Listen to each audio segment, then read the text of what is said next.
Hi, Adrian from Fatch Fitness. Today's video is about sit-ups and the standard sit-ups you do on the floor. And why is it that you can't sit all the way up? I have a number of clients who have come to me in the past and said, I want to do sit-ups, I can't sit all the way up, am I lacking some abdominal strength? What is it that's actually going on? And so I wanted to sort of run through the main thing that happens or the reason why you can't sit all the way up and what people often do to achieve a full sit-up and how that's not actually improving your core strength. So firstly, let me give you an example. So if I'm going to do or attempt to do a sit-up all the way up, knees bent, feet flat on the floor, I have my arms crossed here, I'm then going to try and sit up. This is as far off the ground as I can go.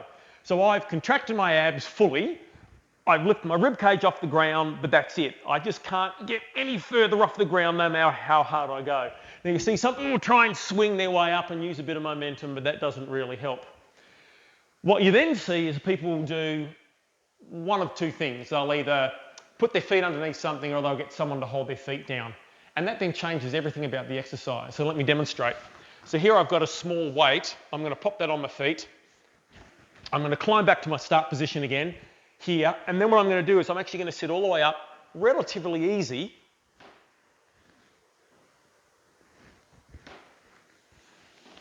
So what has changed?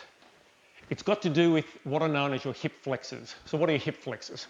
Hip flexors are the muscles that attach from your lower back down onto your upper thigh. And what they do is they lift your legs up and down when you walk or jog or run.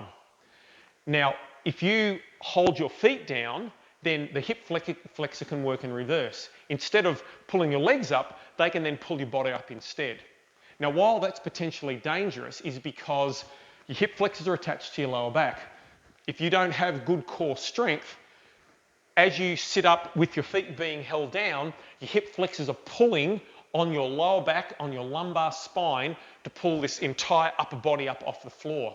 If your core is not very strong and unable to maintain a solid pelvic tilt, what will happen is that you'll put huge amounts of stresses on the attachments on your lower back. And we often see people that will do sit-ups with their feet held down, or they'll do an inclined sit-up with their feet locked underneath, which again is all hip flexor focused. And at the end of the exercise, they'll say, wow, my back's really sore after that. Why was that? That's because most of the work with your setup was being done using your hip flexors and not your core. So the key to this exercise is that once you've got your chest off the ground, you've 100% contracted your abdominals. The remaining movement, if you do want to sit all the way up, has got very little to do with your core. It's got all to do with your hip flexors, which is not what you're trying to train.